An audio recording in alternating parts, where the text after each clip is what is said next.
May unit tayo na pinareserbahan na ng kliyente pero hindi pa ito na-stencil. Kaya sa video na ito, ipapakita ko sa inyo kung paano mag-stencil ng 2023 Toyota Vios XLE 1.3 liters gas manual transmission. Ito pala mga ka-jackpot yung mga kailangan nating gamit sa pag-i-stencil.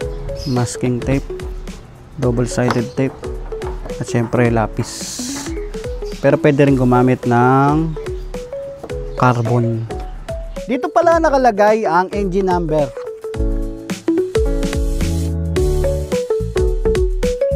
Ganito pala kami magtupi ng stencil form mga ka-jackpot. Una, fold mo siya sa mahigit kalahati. Ang marker mo is dito, yung mga box na yan. Then fold, fold again, last fold. Okay. Pag na-fold mo siya ng 3 times, then sa taas ka naman magpo-fold. Itatapat mo lang siya dun sa refrigerant. Ayan. Take note, para sa engine number ang ginagawa ko nito, yung fold na to. Then another fold. Okay. Okay, pag na-fold mo na siya, pwede mo na siyang lagyan ng masking tape. Masking tape. Ayan. Usually ganito kami mag-fold pagdating sa engine. Kung meron kayong ibang style ng pagpo-fold, okay naman. As long na may stencil ng maayos yung unit, mas okay na okay. Kasi yun naman ang kailangan talaga ng mga financing sa LTO. Okay. Ito siya. Para sa engine natin yan. Then, pag na-fold ko na siyang ganyan, lalagyan ko lang siya ng double-sided tape sa likod. Dito side, sa likod niya. Ayan, ito siya.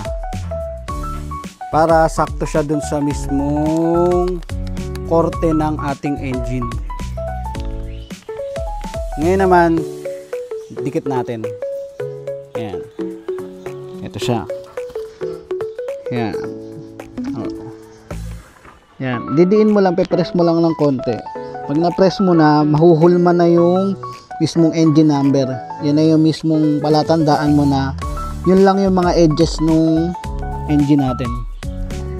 Ngayon, mas madali na siyang bakatin ng ating lapis.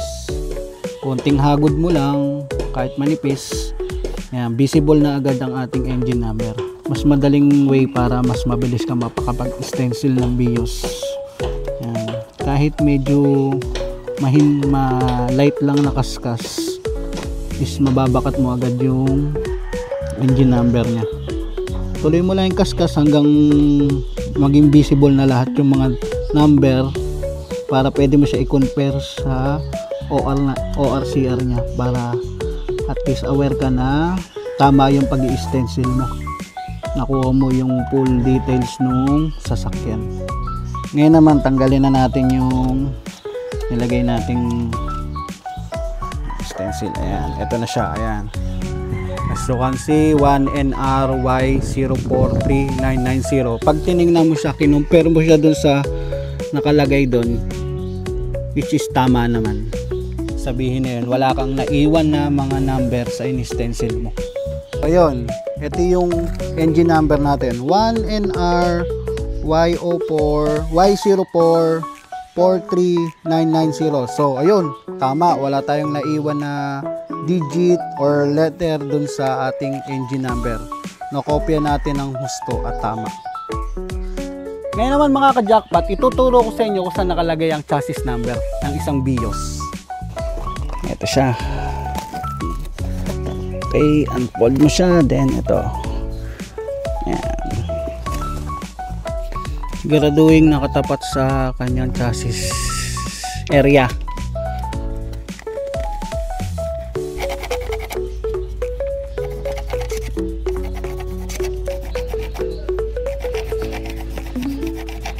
Okay. Ito na siya mga ka-jackpot. Ngayon naman i-check natin ang chassis number kung tama. Okay, PA1B1 8F37N4199915. So yun, tugma. Tama rin, nabakat din natin ng tama yung chassis number niya. Gumawa pala ako ng 6 na copies ng stencil. Yung 4 ay para sa financing, tapos yung 2 naman copy ng LTO para sa transfer of ownership. So ayun, napakadali lang mga ka-jackpot. 30 minutes lang, nakaprepare na yung stencil.